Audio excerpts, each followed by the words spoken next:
சிவரஞ்சனி, நாகப்பட்டினம் மாவட்டத்தை பொறுத்தவரை சம்பா மற்றும் தாளடி பருவத்தில் கொள்முதல் செய்யப்பட்ட நெல் மூட்டைகளை லாரிகள் மூலம் ஏற்றுமதி செய்யப்பட்டிருந்தாலும் கூட அவை வெளி மாவட்டங்களுக்கு ரயில் மூலம் அனுப்பி வைப்பதில் ஒரு மிகப்பெரிய சிக்கல் இருக்கு. இதன் காரணமாக தற்பொழுது புத்தூர் அண்ணாசாலை பகுதியில் கிட்டத்தட்ட ஒரு 2 கிலோமீட்டர் தூரத்திற்கு லாரிகள் அணிவித்து நிற்கக்கூடிய காட்சிகளை நம்மால் பார்க்க முடிகிறது.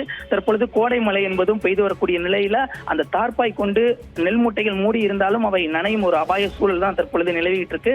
மாவட்டம் முழுவதும் கிட்டத்தட்ட 150க்கும் மேற்பட்ட இடங்கள்ல அரசு நேரடி நெல் கொள்முதல் நிலையங்கள் திறக்கப்பட்டு சம்பா மற்றும் தாளடி பருவ அந்த கொள்முதல் பணிகள் என்பது முழுவீச்சில் நடைபெற்று வந்தது. அந்த கொள்முதல் பணிகள் நிறைவு பெற்று 15 தினங்கள் ஆனாலும் கூட அங்கு கொள்முதல் செய்யப்பட்ட நெல் மூட்டைகளை பாதுகாப்பாக குடோனுக்கோ அல்லது ரயில் மூலம் மற்ற பகுதிகளுக்கு அனுப்பி வைப்பதிலேயோ ஒரு சுணக்கம் தொடர்ச்சியாக ஏற்பட்டுள்ளது. அதாவது அலுவலர்களின் அலட்சிய போக்கு காரணமாகவே இந்த சுணக்கம் ஏற்பட்டிருப்பதாகவும் தற்பொழுது லாரிகள் மூலம் ஏற்றுமதி செய்யப்பட்ட அந்த நெல் மூட்டைகள் கிட்டத்தட்ட ஒரு வாரத்திற்கு மேலாகவே அந்த நெல் மூட்டைகள் லாரிகளோடு அந்த புத்தூர் பகுதிகளில் தொடர்ச்சியாக காத்திருக்க நிலைதான் இருக்கு. இதன் காரணமாக லாரி ஓட்டுநர்கள் உட்பட லாரி உரிமையாளர்கள் உள்ளிட்ட பல்வேறு தரப்பு மக்கள் பாதிக்கப்படுகிறார்கள். அதாவது அந்த லாரி ஏற்றுமதி செய்யப்பட்ட அந்த நெல் மூட்டைகளுக்கான முழு பொறுப்பும் இவர்களே. அது நனைந்தாலோ அல்லது காணாமல் போனாலோ அதற்கு பதில் என்பது இவர்கள் தான் சொல்ல வேண்டும். இந்த சூழல்ல அதிகாரிகள் உடனடியாக நடவடிக்கை எடுத்து வெளி மாவட்டங்களுக்கு அந்த நெல் மூட்டைகளை உடனடியாக அனுப்ப வேண்டும்.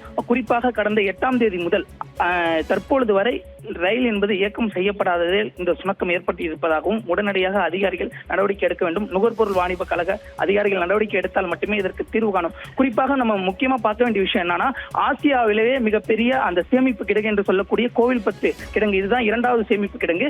அப்படி இருக்கக்கூடிய சூழலையும் முறையான அந்த கட்டமைப்பு வசதிகள், அதாவது குடோனுக்காக தற்போது அனுப்பி வைக்கலாம், அந்த பணியும் நடைபெறவில்லை என்று ஒரு குற்றச்சாட்டு முன்வைக்கப்பட்டுள்ளது. இதனால் டிரைவர்களுடைய வாழ்வாதாரம் மட்டுமின்றி கொள்முதல் செய்யப்பட்ட அரசின் நெல் மூட்டைகளும் பாதிக்கப்படுவதுதான் கள தகவலாக உள்ளது. சிவரஞ்சனி.